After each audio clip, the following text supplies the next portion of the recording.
Bonjour, vous écoutez Nathalie Richard, bibliothécaire de la Bibliothèque Champlain de l'Université de Moncton. Aujourd'hui, j'aimerais vous parler des compétences informationnelles et pourquoi ces compétences sont essentielles dans la lutte contre l'infocalypse et l'infobésité.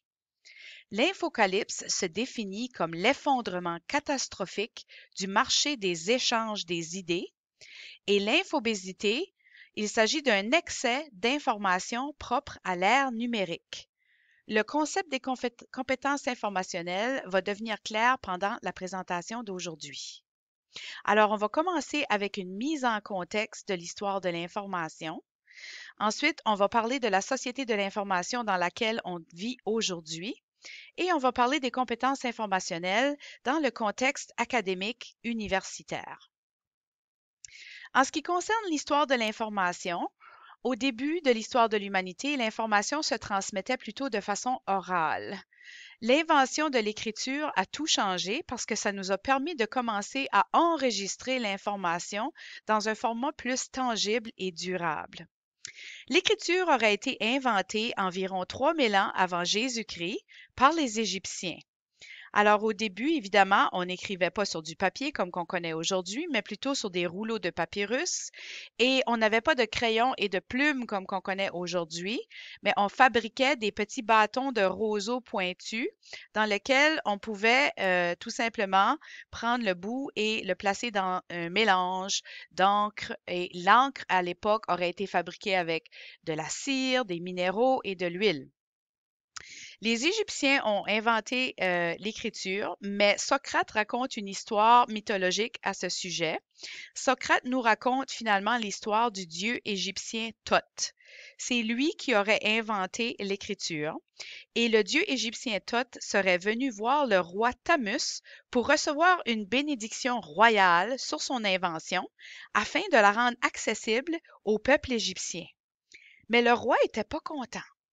Le roi lui a répondu: Vous, qui êtes le père de l'écriture, avez attribué à votre invention l'opposé de sa fonction réelle.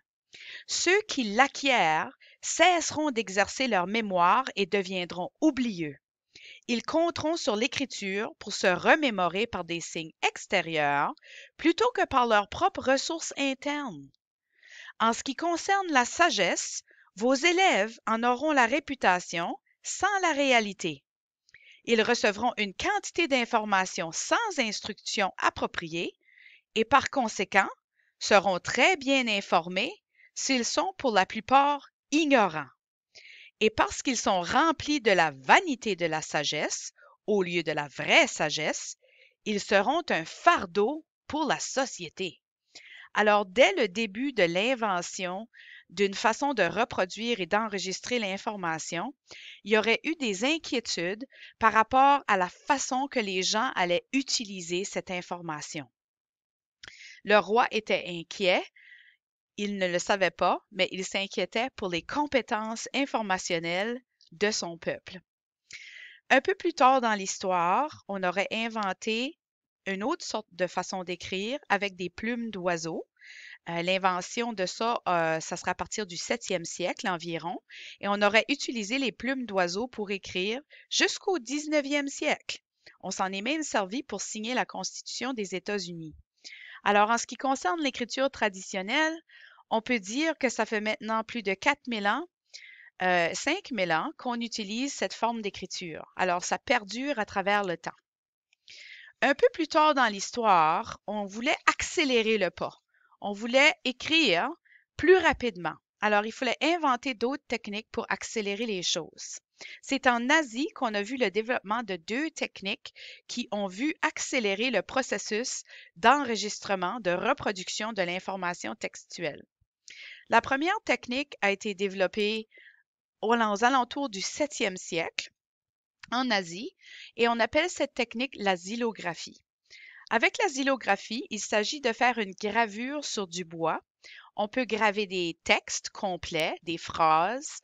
On peut aussi graver des images. Ensuite, on peut appliquer de l'encre sur la gravure et utiliser cette gravure comme estampe pour reproduire le texte et les images sur un support papier, un support tissu ou autre. Alors, ceci, ça a accéléré le pas. Une fois qu'on avait gravé notre planche de bois, on pouvait reproduire le même texte beaucoup plus rapidement que si on le faisait à la main en écrivant avec une plume. Par la suite, aux alentours du 11e siècle, on a dit on veut encore accélérer le pas sur l'enregistrement de l'information.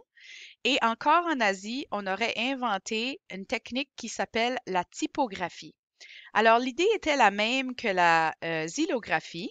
Il s'agissait de graver des caractères, des lettres finalement, mais les lettres, cette fois-ci, étaient gravées sur des petits morceaux de bois individuels. Donc, ça permettait de manipuler les morceaux un à la fois, de créer des phrases et ensuite de défaire les phrases et de réutiliser les lettres à nouveau. Alors, c'était plus efficace parce qu'une fois qu'une planche est finie au niveau de la xylographie, il n'y a plus rien à faire avec la planche. Mais avec la typographie, on pouvait réutiliser les lettres encore et encore et encore. Alors, il y a eu une amélioration au niveau de la reproduction de l'information écrite. Les caractères au début étaient en bois, mais un petit peu plus tard, on a commencé à les faire dans du plomb pour que ça soit plus solide. Avec l'invention de la typographie, on passe de l'Orient à l'Occident et on s'en va du 11e au 15e siècle.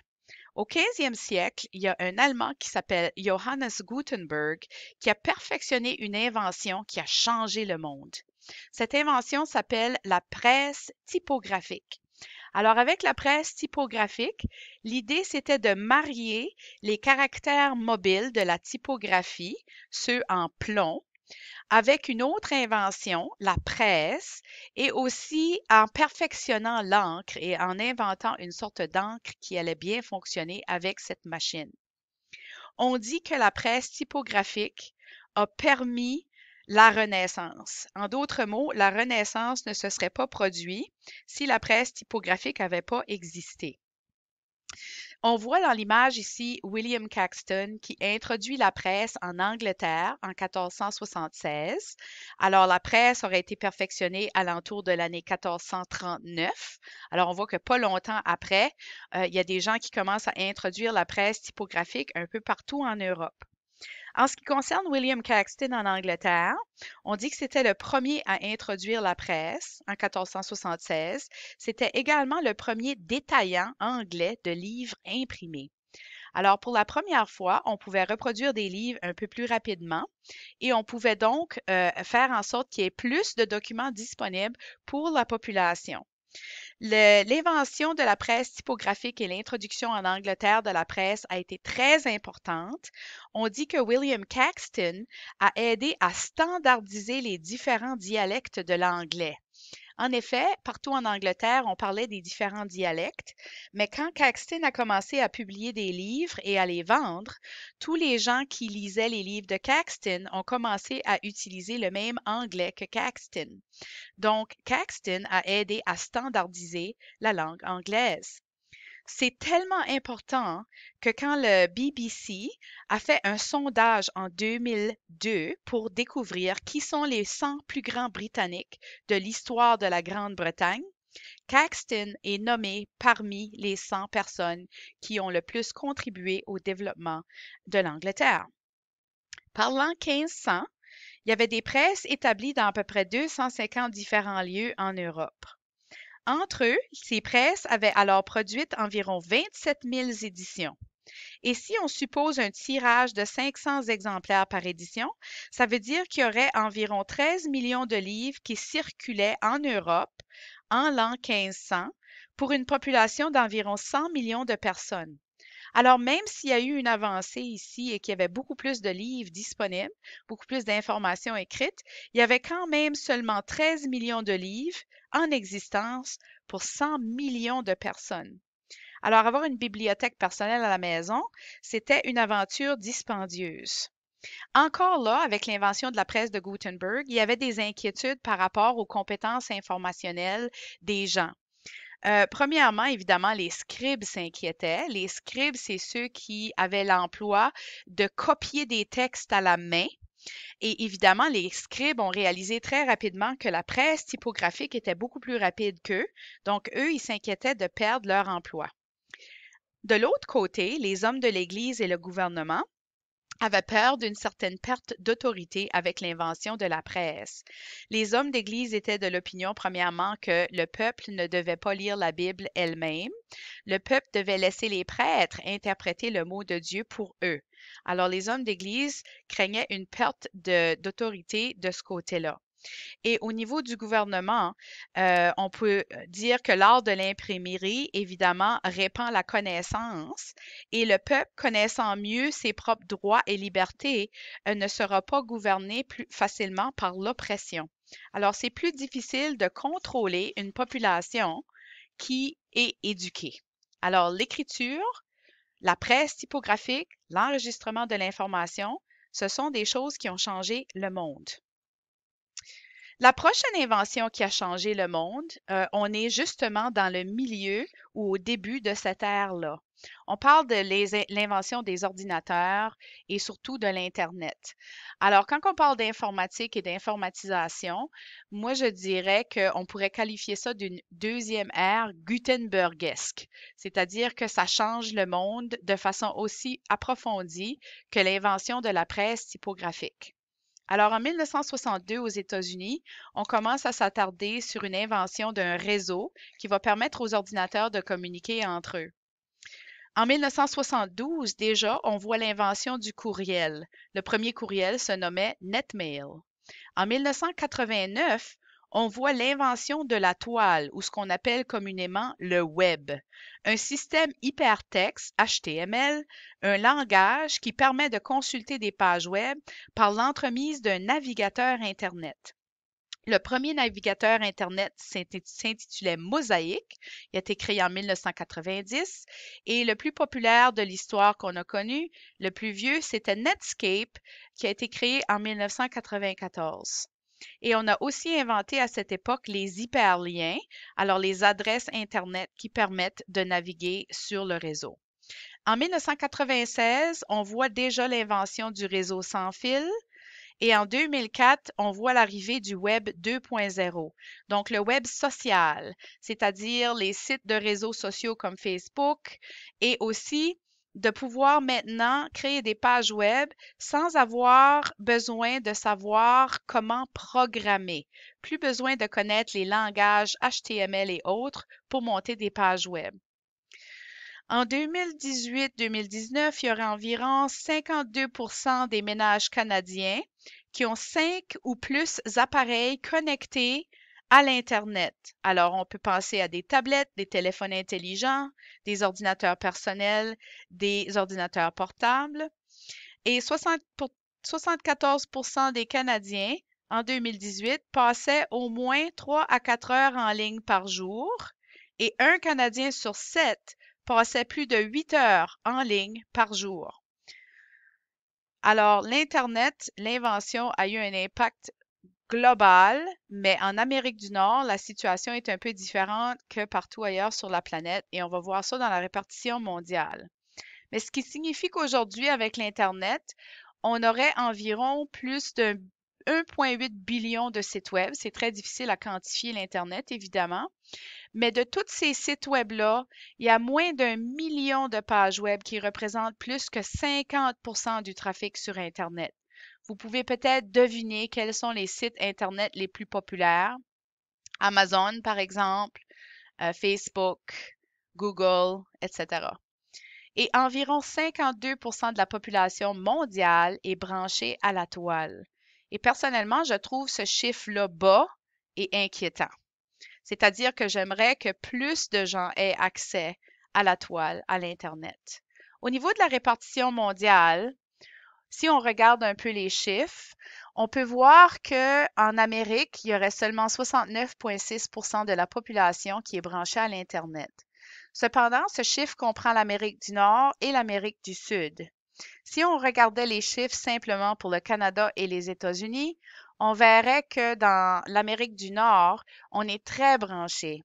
On serait branché à 95 de la population. Alors, on est certainement en Amérique du Nord une des régions les plus branchées au monde.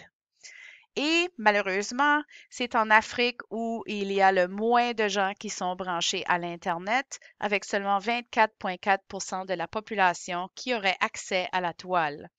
Alors, ceci, c'est un peu inquiétant parce que pour moi, comme bibliothécaire, ça signifie que l'accès à l'information n'est pas égal à travers de la planète, d'un pays à l'autre, en ce qui concerne l'Internet.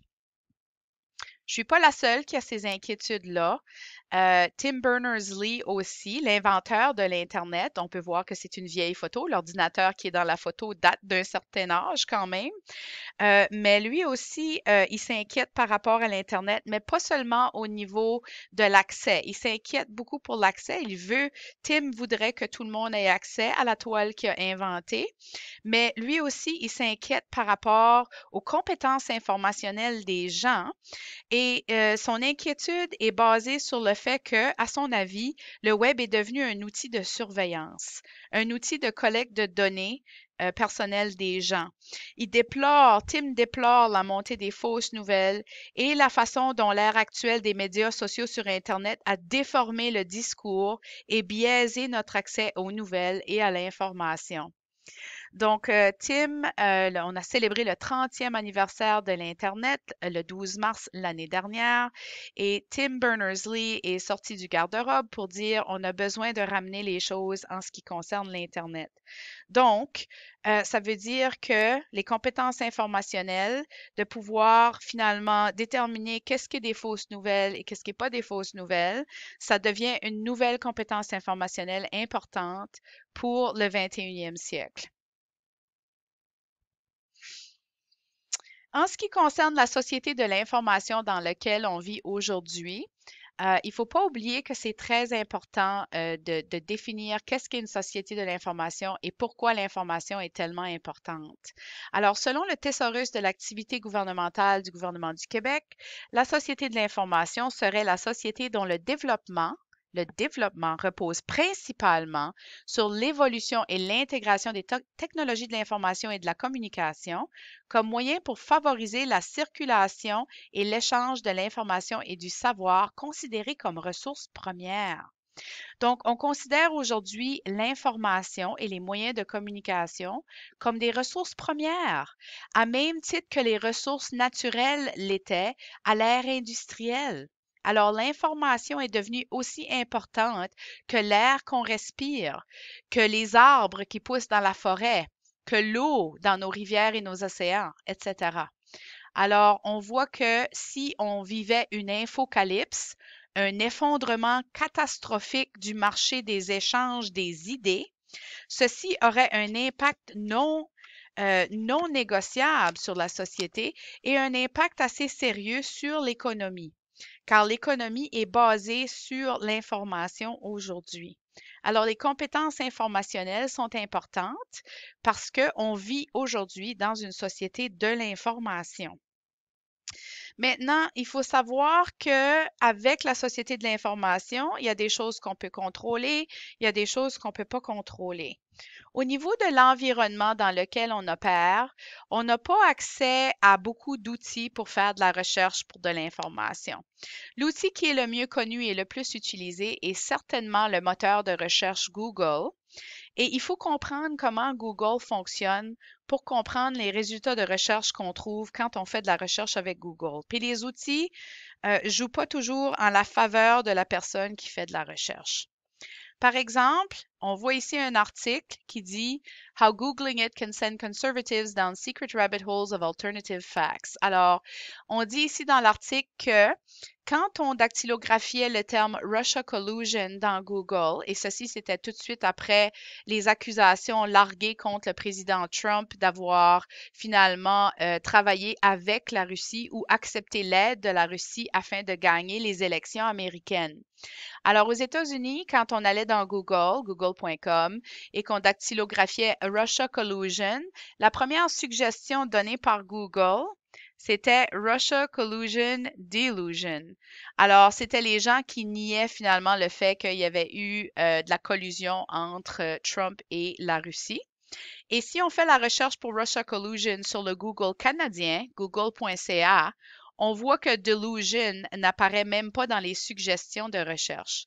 Alors, la manière que Google fonctionne, premièrement, c'est différent dans chaque pays. Alors, les résultats de recherche qu'on va obtenir en cherchant aux États-Unis, ça ne sera pas les mêmes pages web que si on fait de la recherche au Canada ou dans un autre pays.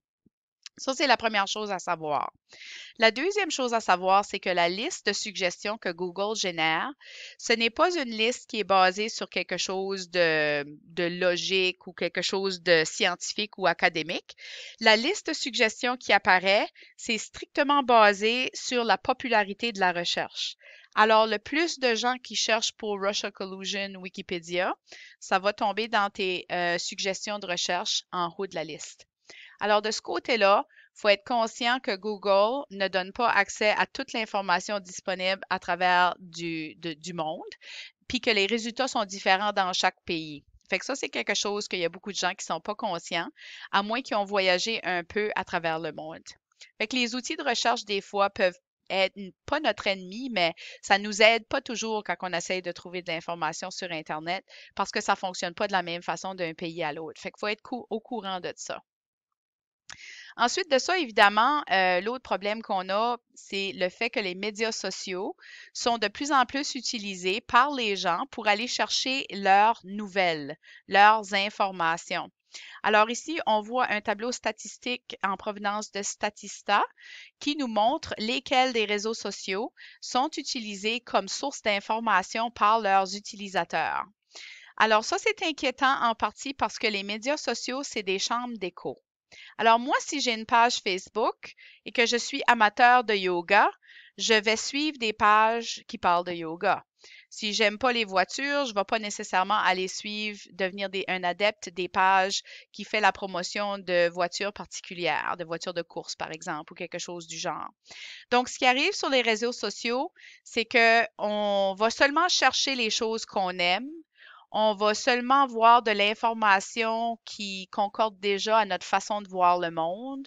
Alors, ça devient une genre de petite bulle de confirmation, des choses qu'on croit déjà, des choses qui penchent peut-être vers la gauche ou la droite dans leur opinion, de la façon que nous, on voit le monde.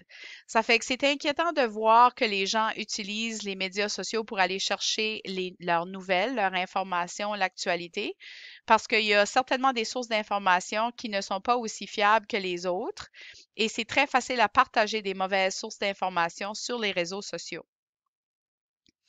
En plus de ça, à l'ère de l'Internet dans laquelle on vit, c'est pas toujours facile de déterminer si la source qu'on regarde est fiable.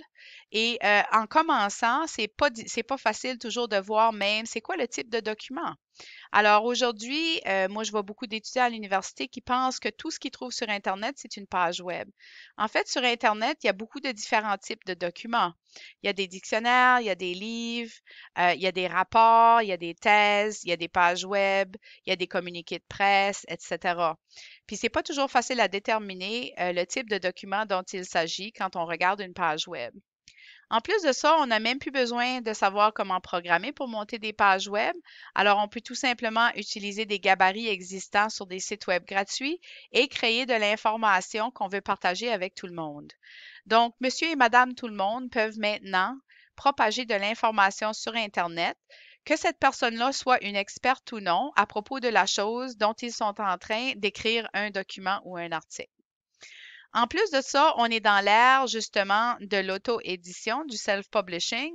On voit sur Amazon qu'il y a beaucoup de gens qui vont écrire et publier leurs propres livres. Et ensuite de ça, on est aussi dans une époque de sites web satiriques. Donc, ils publient des nouvelles, mais c'est une farce. Et de ce côté-là, ça complique la donne pour évaluer les informations qu'on trouve sur Internet, leur niveau de fiabilité et si c'est des sources qui sont appropriées. En plus de ça, les moteurs de recherche comme Google ont quand même une motivation financière. Ça fait que ça va certainement affecter la façon qu'ils vont faire fonctionner le moteur de recherche, la façon qu'ils vont donner accès à l'information aux usagers comme moi et toi. L'autre chose qui se passe évidemment avec l'information qui est très disponible partout sur Internet, c'est qu'on assiste un peu à une époque où il y a beaucoup de gens qui se pensent experts sur n'importe quel sujet parce qu'il y a une vidéo sur YouTube qui m'a montré comment faire ça. Alors, juste parce que tu as vu une vidéo sur comment faire de la plomberie, ça ne veut pas dire que tu vas faire un travail aussi bon qu'un expert dont c'est son métier. Alors, il faut faire attention à la surconfiance qui peut arriver à cause de cette ère de il y a des vidéos pour apprendre comment faire ça partout sur Internet. Et évidemment, aujourd'hui, on assiste aussi malheureusement à des manipulations délibérées sur Internet qui jouent sur nos émotions pour essayer d'obtenir un certain gain de cause. Peut-être pour convaincre quelqu'un de quelque chose, peut-être que c'est politique, peut-être que c'est religieux, etc. Il y a plusieurs différentes situations où on manipule. Maintenant, les concepts de désinformation et mésinformation sont également des concepts assez nouveaux dans cette ère de fausses nouvelles. Alors, quand on parle de désinformation, c'est utiliser les médias pour faire passer un message susceptible de tromper ou d'influencer l'opinion publique. En fait, la désinformation, on crée délibérément des fausses informations et on les partage. Et notre but, c'est d'induire les gens en erreur. Fait que ça, c'est vraiment les fausses nouvelles. La mésinformation, ça, c'est une information qui est intentionnellement erronée, oui, mais c'est quand nous, les personnes qui sont sur Facebook, sur Twitter, sur Instagram, sur Snapchat, etc., c'est quand on partage des informations qu'on pense qui sont vraies, mais c'est des informations qui sont fausses. Alors peut-être que sans s'en apercevoir, on contribue à partager de la mauvaise information sur Internet. Alors, avec ces deux choses-là, l'Internet devient un peu dangereuse à naviguer en termes de savoir est-ce que ce site web ici est fiable?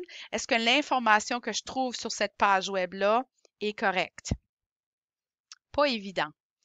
La science existe, bien sûr, pour nous aider à déchiffrer les choses qu'on voit sur Internet, mais le problème avec la science, c'est que de prime abord, les bases de données scientifiques qui contiennent les documents scientifiques, pour la plupart, ce n'est pas des outils qui sont gratuits. À la Bibliothèque Champlain, on a environ 120 différentes bases de données dans notre liste. Alors, tous nos usagers à l'université ont accès à ces bases de données-là, mais ça nous coûte très cher. Puis les bases de données gratuites, il n'y en a pas beaucoup. Alors ça, c'est le premier problème, c'est que les gens du public n'ont pas nécessairement accès à ces bases de données-là.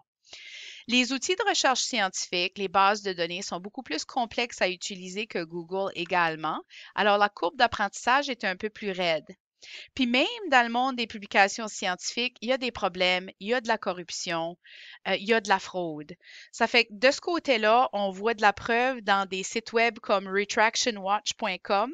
Retraction Watch, c'est un blog qui finalement fait état des chercheurs qui ont publié des fausses recherches. Alors, ça peut être peut-être que les données ont été faussées, les conclusions étaient mauvaises, etc. et dont les études ont finalement été retirées du monde scientifique. En plus de ça, la Bibliothèque Champlain s'est récemment abonnée à une base de données qui s'appelle Cabell's Journals Blacklist. Et Cabell's Journals Blacklist contient malheureusement des milliers de revues supposément scientifiques, mais qui ne sont pas de vraies revues scientifiques, c'est-à-dire que ce sont des revues qu'on appelle malhonnêtes ou prédatrices. Ce sont des revues qui veulent simplement faire de l'argent et ils ne se préoccupent pas du tout du processus scientifique normal et des processus en place dans les revues scientifiques qui sont fiables. Alors, de ce côté-là, on commence à avoir des problèmes même au niveau de la science. Il faut faire attention, ce ne sont pas toutes les revues scientifiques qui vont nous donner de la bonne information parce que pas toutes les revues scientifiques sont de même calibre. Alors ça, c'est très important à retenir aussi. À l'université, les étudiants, les chercheurs, les professeurs ont accès aux bibliothécaires pour les aider à naviguer cette complexité d'informations-là. Ensuite de ça, il faudrait dire avant de passer au biais cognitif, si on regarde, on fait le bilan finalement de l'histoire, alors jusqu'au début du Moyen Âge, on voit qu'il n'y avait pas beaucoup de documents parce que la technique de reproduction était plutôt lente. Les documents étaient rares, c'était cher, il n'y a pas beaucoup de monde qui savait comment lire et écrire. On passe au 16e siècle et tout d'un coup, on commence à parler d'une surcharge d'informations à cause de l'invention de la presse typographique. Si on regarde la rapidité de reproduction d'informations, si on pense à l'écriture, quand vous écrivez quelque chose à la main, ça vous prend environ 1 minute pour écrire 22 mots. OK? Donc, dans 1 heure, on peut rédiger à la main environ 1300 mots, ce qui représente à peu près 4 pages de texte. Fait que dans 1 heure, je suis capable d'écrire à peu près 4 pages de texte. Quand Gutenberg est arrivé avec la presse typographique, on a passé de écrire 4 pages par heure à publier, imprimer 25 pages par heure. Donc, la presse de Gutenberg était 6 fois plus vite qu'écrire à la main. Les ordinateurs sont encore plus rapides que ça, évidemment. Alors, quand on parle de la presse de Gutenberg, il y avait un emploi de compositeur. Puis un compositeur, c'était la personne qui assemblait les lettres, les caractères pour les préparer pour être imprimés. Un compositeur pouvait assembler 2000 caractères dans 1 heure. 2000 caractères dans 1 heure pour un compositeur. Un ordinateur peut faire ça dans 2 secondes. Alors, on a passé de 2000 caractères par heure avec la presse de Gutenberg à 2000 caractères par 2 secondes avec un ordinateur. Aujourd'hui, on imprime plus de mots à chaque seconde qu'il y en avait à chaque année au 15e et au 16e siècle. Alors, on se retrouve dans le contexte de l'infobésité avec trop d'informations disponibles et de l'information qui n'est pas toujours de qualité égale. En plus de ça, on a nos biais cognitifs qui viennent jouer dans la chose. Quand on regarde de l'information, on ne peut pas se détacher complètement de ces biais cognitifs. Alors, les biais cognitifs, ça fait l'objet des études dans la psychologie cognitive.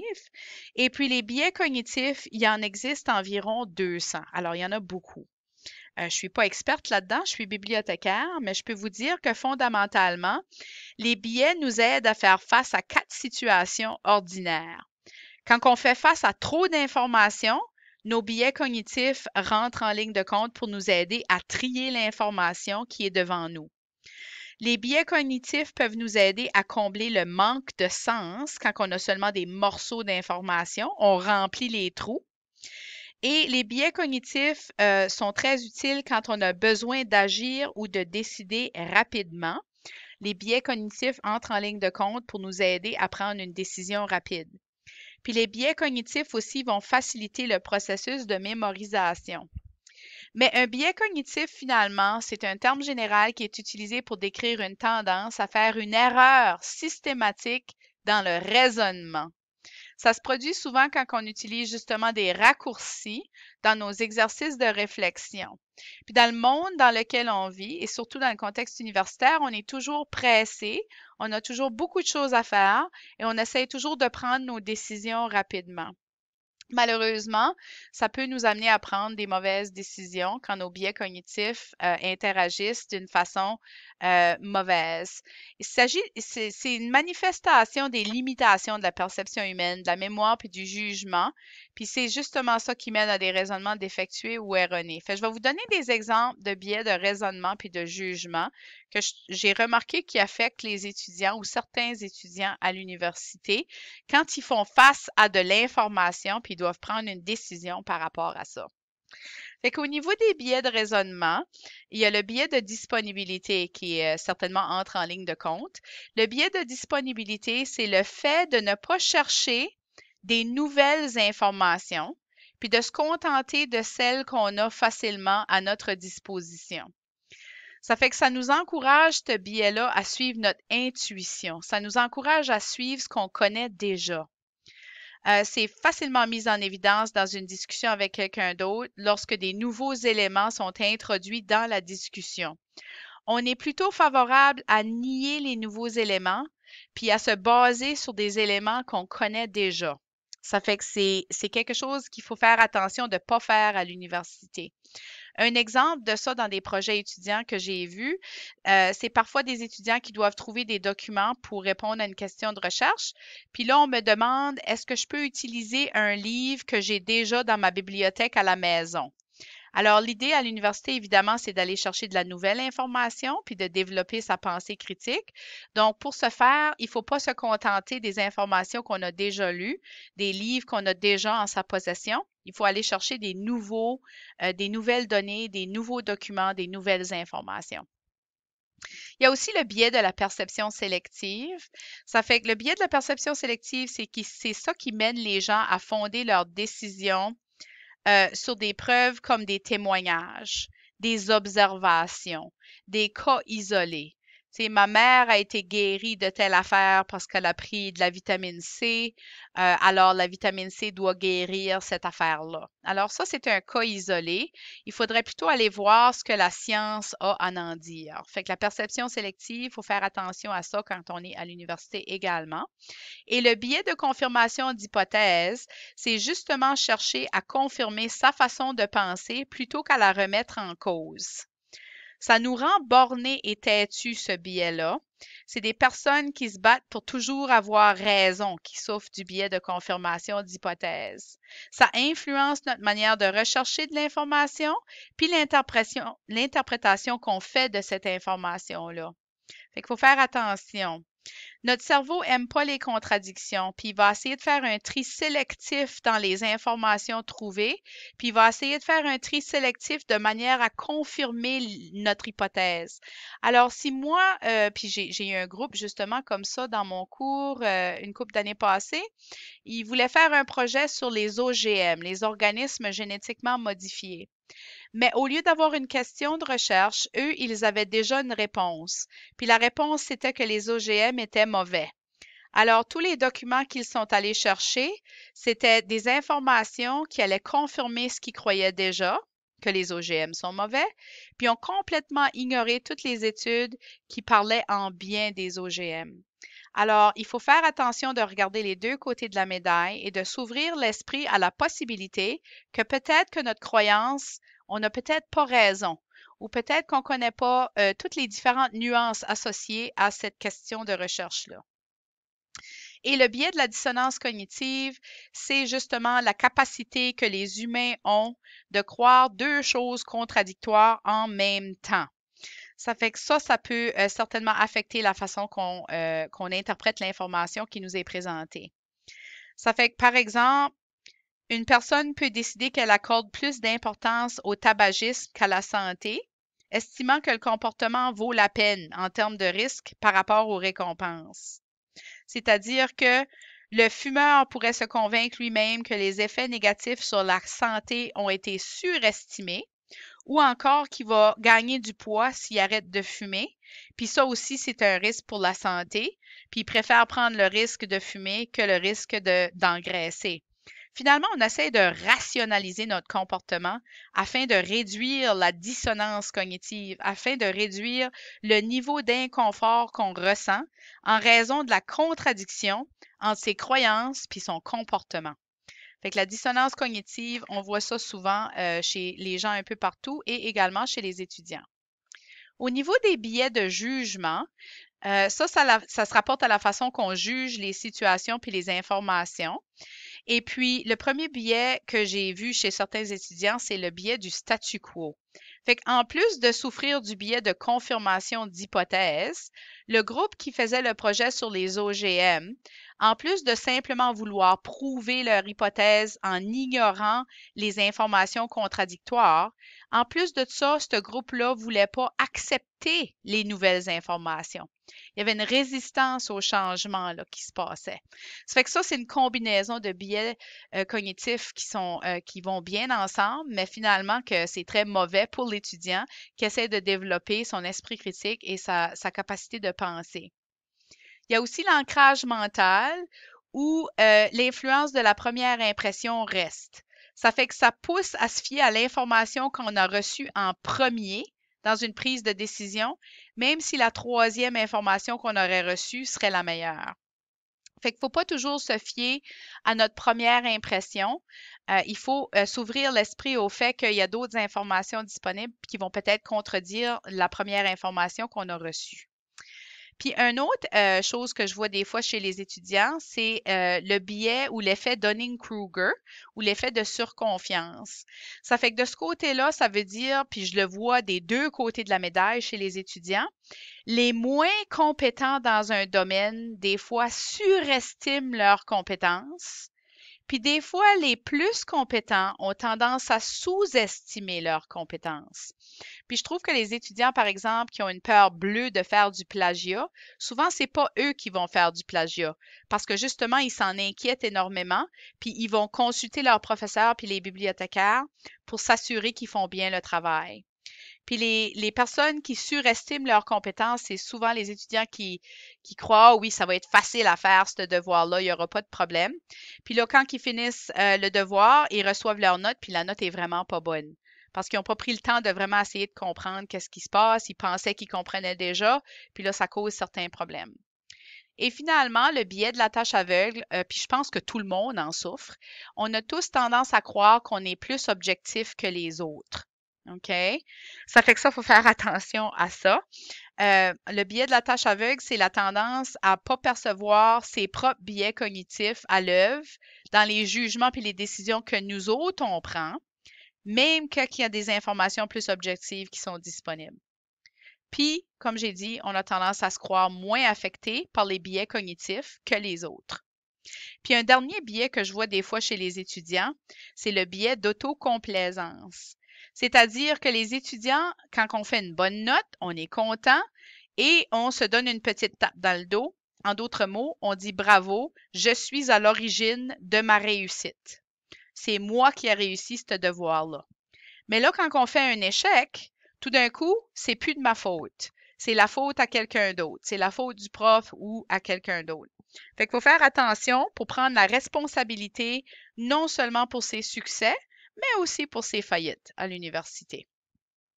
Les biais cognitifs sont dits inconscients. On ne sait pas qu'ils sont à l'œuvre, on s'en aperçoit pas. C'est pour ça qu'on est tous aveugles à nos biais. Donc, pour les surmonter, vous devez faire un effort d'en être conscient quand on réagit aux informations auxquelles on est confronté. C'est une façon de développer un raisonnement qui est plus logique et moins basé sur les émotions et les premières impressions. Ce qui m'encourage dans le monde d'aujourd'hui, c'est qu'il y a une certaine prise de conscience qui est en train de se faire par rapport justement aux fausses nouvelles et à la pensée critique. Fait qu'en 2018, l'Acadie Nouvelle a publié un dossier spécial sur l'érosion de l'esprit critique.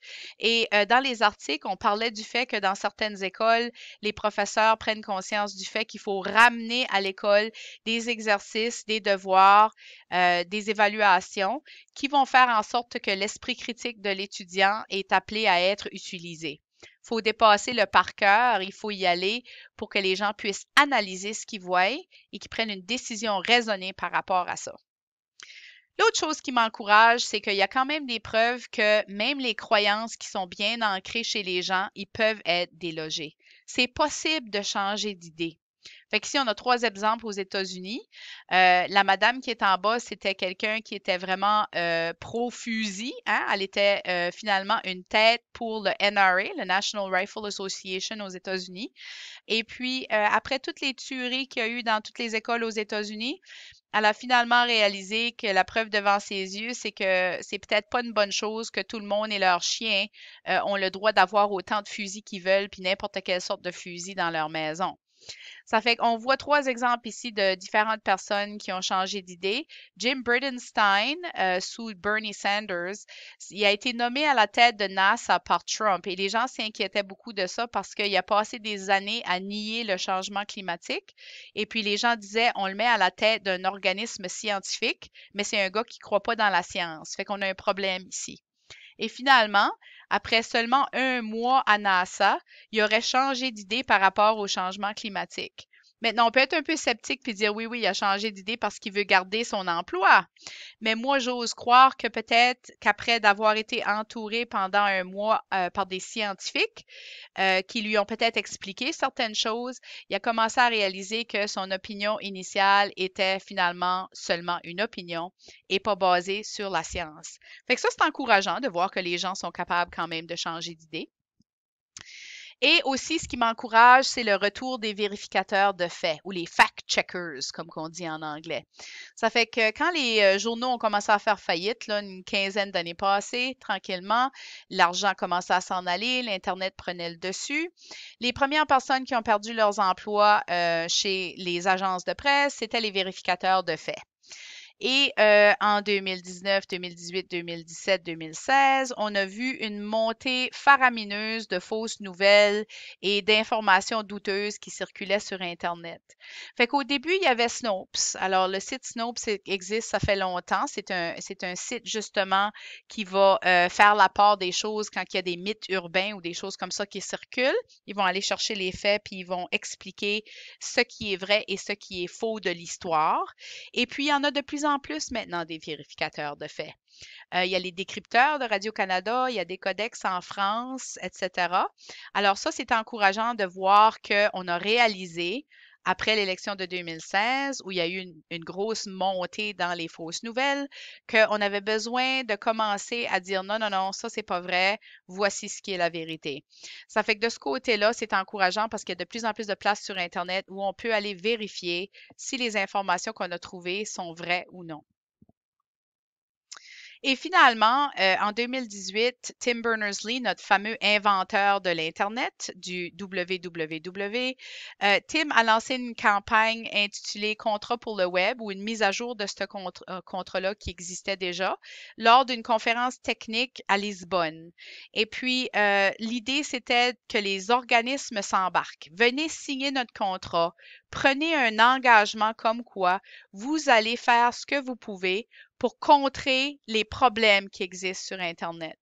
Qu'il s'agisse d'activités illégales, qu'il s'agisse de fausses nouvelles, on veut que vous preniez une certaine responsabilité avec vos plateformes pour améliorer ça. Et en plus, évidemment, le contrat veut également que plus de gens que possible aient accès à la toile, à l'Internet.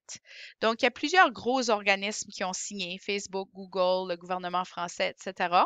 Et j'ai espoir qu'en quelque part, ça va aider à améliorer l'information sur l'Internet. Ça va prendre un effort magistral de tous les côtés. Si on regarde les compétences informationnelles de façon plus détaillée au niveau de l'université, il faut premièrement savoir que les compétences informationnelles, ça englobe finalement tout ce qui touche l'information. Fait que ça touche la recherche. Alors, quand vous faites de la recherche d'information, vous devez la faire de façon éclairée et réflexive. C'est pas juste une question de placer un mot dans Google puis de se croiser les doigts pour les meilleurs résultats. Il faut comprendre les procédés grâce auxquels l'information est produite et mise en valeur. Alors, comme j'expliquais tantôt, il faut comprendre comment Google fonctionne. Pourquoi ça, c'est le premier résultat dans ma liste, tandis que le meilleur résultat est 10 résultats plus tard. Et pourquoi c'est mis en valeur en haut de la liste? Il y a eu des scandales dans le monde des moteurs de recherche où il y a des gens qui payaient pour être plus haut dans la liste de résultats quand les gens faisaient une recherche. À l'époque, longtemps passé, Yahoo, qui était un moteur de recherche à l'époque, avait été dans la mire pour avoir fait quelque chose du genre. C'est des choses qu'il faut comprendre pour être capable de faire de la recherche de l'information comme il faut. Et ensuite de ça, il faut évidemment comprendre comment utiliser cette information-là pour générer des nouveaux savoirs. Alors, on veut développer la science, on veut faire des nouvelles découvertes, on veut découvrir des remèdes, etc. Bien, pour faire ça, il faut faire l'utilisation de l'information de façon éthique, puis en communauté. Ça fait que la participation éthique à des communautés d'apprentissage, ça se réfère vraiment au milieu universitaire de façon très directe, aussi au milieu des chercheurs qui travaillent souvent en équipe pour faire des nouvelles découvertes. Fait que les fondements des compétences informationnelles reposent sur le fait que l'autorité est construite et contextuelle. En d'autres mots, qui a écrit l'information? est-ce que cette personne-là est une source d'information fiable? Est-ce que c'est une personne qui a une certaine éducation, une certaine expérience, une certaine expertise sur le sujet dont elle écrit? Alors, l'autorité, c'est pas juste n'importe qui peut écrire à propos de n'importe quoi, puis qu'on puisse dire cette personne-là, c'est une source autoritaire d'information. Fait que ça, c'est la première chose. Puis au niveau académique, vos professeurs vont s'attendre certainement que vous allez utiliser des informations qui proviennent d'auteurs qui sont fiables, qui sont experts, qui sont reconnus dans le domaine en question. La production de l'information, c'est un processus. Alors, c'est pas juste une question d'écrire une phrase sur un bout de papier, c'est finalement un processus qui peut prendre énormément de temps et d'énergie. L'information a une valeur et comme j'expliquais tantôt, pas toutes les mêmes bouts d'information ont la même valeur. Alors, il faut savoir comment faire la part des choses à l'université, quelle source d'information est fiable et quelle source d'information que je devrais mettre de côté parce que c'est pas une information qui a une grande valeur au niveau scientifique. La recherche savante est une démarche d'investigation. Alors, c'est pas aussi simple, comme je disais, de faire une petite recherche sur Internet et de trouver un détail. La recherche savante, souvent, c'est une danse. On va commencer avec une question de recherche particulière. On va commencer de la recherche, on va trouver des documents, on va faire de la lecture. Et les lectures qu'on fait vont peut-être nous apporter à modifier notre question de recherche initiale. Alors, c'est pas une ligne droite. Des fois, il faut revenir en arrière et recommencer le processus. La production de savoir résulte d'échanges. La production de savoir résulte d'échanges est une des raisons pourquoi, dans certains cours, on va vous demander de faire des travaux en équipe. Parce que souvent, on découvre des choses en discutant avec les autres, en faisant du travail avec les autres et non pas tout seul, caché dans son petit coin à vase clos. Alors, c'est très normal qu'on voit beaucoup de documentation scientifique qui sont publiées par une équipe de personnes et non pas une personne qui est seule. La recherche d'information est une exploration stratégique. Alors, il ne s'agit pas juste d'ouvrir Google et de simplement mettre les premiers mots qui nous passent par la tête. Il faut faire des choix tout au long du processus de recherche. Quel outil de recherche que je vais utiliser? Un catalogue de bibliothèque? L'Internet? Une base de données qui contient des articles scientifiques? C'est quoi ce qui est la meilleure source, le meilleur outil pour aller faire ma recherche? Qu'est-ce que les types de documents que j'ai besoin de trouver? Ensuite de ça, pour faire la recherche comme telle, on n'utilise pas simplement n'importe quel mot qui nous passe à l'idée. Il faut développer une série de mots-clés logiques et aussi de ne pas se limiter au niveau du langage. Ça fait que ça aussi, ça peut être une danse. Et souvent, on voit les étudiants venir à la bibliothèque pour obtenir de l'assistance de leur bibliothécaire pour avoir de l'aide à faire ce genre d'exercice-là. Au niveau des sources d'information que vous allez utiliser à l'université, vos professeurs vont avoir des attentes que vous allez monter la pyramide. En d'autres mots, les sources d'information qui sont progressivement générales et gratuites, que vous connaissez très bien, comme Wikipédia, YouTube, Google, les nouvelles qu'on voit en ligne, ça, c'est toutes des sources d'information que vos professeurs vont s'attendre que vous allez vous éloigner de ça. Vous allez plutôt vous diriger vers les ouvrages qui sont considérés plus académiques. Fait qu'on parle des ouvrages de référence comme les dictionnaires, les encyclopédies, pas Wikipédia. On parle des publications professionnelles et commerciales. Encore mieux que ça, on parle des publications académiques puis des publications gouvernementales. Encore mieux que ça, on parle des articles de périodiques scientifiques qui sont arbitrés. Et au fait de la pyramide, ce sont les recherches originales, les sources primaires d'informations qui sont considérées les meilleures en termes d'autorité, de crédibilité et de validité. Donc, à l'université, Wikipédia est souvent défendu, YouTube aussi. D'utiliser des nouvelles en ligne, ça passe pas. Dans certains cours, oui, c'est sûr, parce qu'on a quand même un programme d'information communication à l'Université de Moncton, mais vos professeurs vont s'attendre de façon générale que vous allez vous éloigner de Google, Wikipédia, les nouvelles en ligne et les médias sociaux. Par exemple, si on retrouve justement un article de Radio-Canada qui s'appelle « Le bilinguisme serait un atout pour les enfants autistes », on pourrait penser, ah, ça pourrait être un article, une nouvelle intéressante que je pourrais utiliser pour mon projet universitaire. Mais si on regarde l'article de Radio-Canada, on voit que l'article de Radio-Canada est basé sur une étude.